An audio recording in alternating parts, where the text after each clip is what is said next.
શું ઘરના દરેક સભ્યને પીએમ કિસાન હપ્તાના 2000 રૂપિયા મળે કે ન મળે?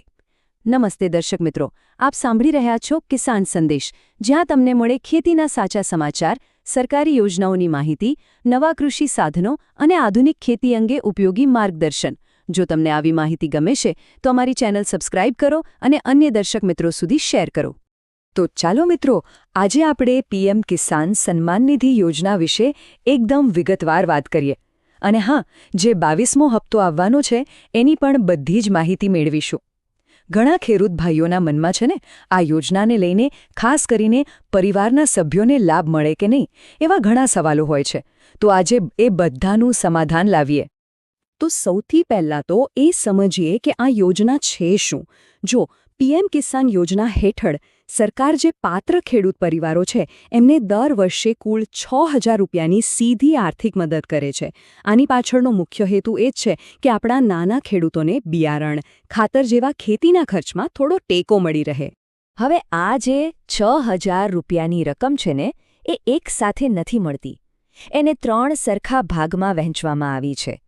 એનો મતલબ એ થયો કે દર 4 મહિને સરકાર સીધા તમારા બેંક ખાતામાં 2000 રૂપિયાનો એક હપ્તો જમા કરે છે. તો હવે આવીએ સૌથી અગત્યની વાત પર. 22મો હપ્તો આવશે ક્યારે? જો નિયમ પ્રમાણે દર 4 મહિને હપ્તો આવે છે, બરાબર?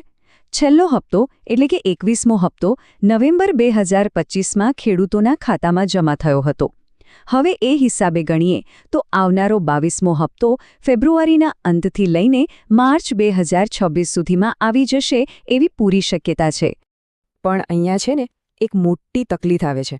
ઘણા ખેડૂત ભાઈઓ ફરિયાદ કરે છે કે એમના ખાતામાં હપ્તા આવતા જ બંધ થઈ ગયા છે. આવું કેમ થાય છે? આનું મુખ્ય કારણ શું હોઈ શકે?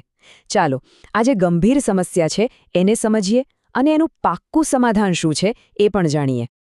સૌથી મોટો સવાલ એ જ છે કે આપણી મહેનતના આ પૈસા અચાનક કેમ અટકી જાય છે? જો આ ચિંતા તમને પણ થતી હોય તો એનો જવાબ જાણવો ખૂબ જ જરૂરી છે, કારણ કે આની પાછળ એક નાની પણ અત્યંત મહત્વપૂર્ણ પ્રક્રિયા જવાબદાર છે. જી હા મિત્રો, હપ્તો અટકવા પાછળનું સૌથી મોટું અને મુખ્ય કારણ છે ઈ-કેવાયસી. સરકારે એકદમ સ્પષ્ટ કહી દીધું છે કે પીએમ કિસાન યોજનાનો લાભ લેનારા દરેક ખેડૂતે ઈ-કેવાયસી કરાવવું ફરજિયાત, એકદમ ફરજિયાત છે. જો આ કામ પૂરું નહીં થયું હોય તો સરકાર તમારો હપ્તો રોકી દેશે, એ નક્કી છે. પણ જરાય ચિંતા કરવાની જરૂર નથી. આનું સમાધાન ખૂબ જ સહેલું છે. ઈ-કેવાયસી કરાવવાની 2 રીત છે. પહેલી, તમે ઘરે બેઠા બેઠા જ પીએમ કિસાનની વેબસાઇટ ખોલીને તમારા આધાર કાર્ડ સાથે જે મોબાઈલ નંબર જોડાયેલો હોય એના પર ઓટીપી મંગાવીને જાતે જ કરી શકો છો. અને બીજી રીત, જો એ ન ફાવે તો તમે નજીકના કોમન સર્વિસ સેન્ટર એટલે કે CSC સેન્ટર પર જઈને તમારા અંગૂઠાના નિશાનથી એટલે કે બાયોમેટ્રિકથી પણ આ કામ પતાવી શકો છો. જો તમને અત્યાર સુધીની માહિતી ઉપયોગી લાગી હોય તો હમણાં જ કમેન્ટ કે મેસેજમાં લખો, જય જવાન જય કિસાન. તમારો આ પ્રતિસાદ અમને વધુ ઉપયોગી ઓડિયો બનાવવા માટે પ્રેરણા આપે છે. ધન્યવાદ. અને આવી જ મહત્વપૂર્ણ માહિતી સીધી તમારા ફોન પર મેળવવા માટે જય જવાન જય કિસાન લખીને અમને વોટ્સએપ કરો 99 24 56 21 94 પર. ચાલો, હવે આપણે યોજનાના સૌથી મહત્વના મુદ્દા પર આવીએ કે ભાઈ, આ યોજનાનો લાભ ખરેખર કોને મળી શકે અને કોને નહીં. સરકારે આના માટે ખૂબ જ સ્પષ્ટ નિયમો બનાવ્યા છે, જેથી કોઈને પણ કોઈ ગેરસમજ ના રહે. તો જરા ધ્યાનથી સાંભળજો. આ યોજનાનો લાભ એવા તમામ ખેડૂત પરિવારોને મળે છે જેમના નામે ખેતીની જમીન હોય.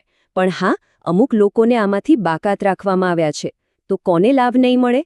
જેઓ સંસ્થાકીય જમીનધારક છે, જે ભૂતપૂર્વ કે હાલના મંત્રી, સાંસદ કે ધારાસભ્ય છે, કોઈ સરકારી નોકરી કરે છે, જેમને મહિને 10,000 રૂપિયાથી વધુ પેન્શન મળે છે, જેઓ ઇન્કમટેક્સ ભરે છે, અથવા તો જેઓ ડોક્ટર, એન્જિનિયર, વકીલ જેવા મોટા વ્યવસાય સાથે જોડાયેલા છે.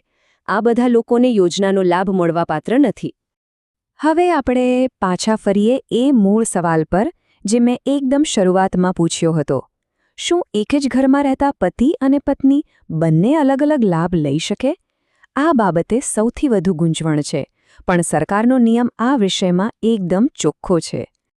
આ નિયમ સમજવા માટે પહેલાં એ સમજવું પડશે કે સરકારની નજરમાં પરિવાર એટલે શું આ યોજના માટે પરિવારનો મતલબ છે પતિ, પત્ની અને તેમના સગીર બાળકો. બસ આ ત્રણને એક જ પરિવાર ગણવામાં આવે છે.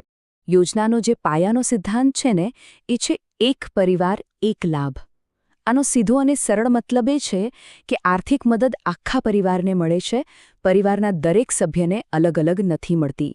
એટલે કે એક પરિવારમાંથી ફક્ત એક જ વ્યક્તિને લાભાર્થી ગણવામાં આવશે, ભલે ને જમીન પતિ અને પત્ની બંનેના નામે કેમ ન હોય.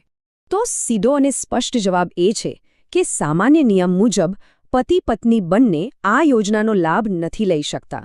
ભલે બંને ખેડૂત હોય અને બંનેના નામે અલગ અલગ જમીન પણ હોય, તો પણ પરિવારમાંથી કોઈ એકને જ લાભ મળશે.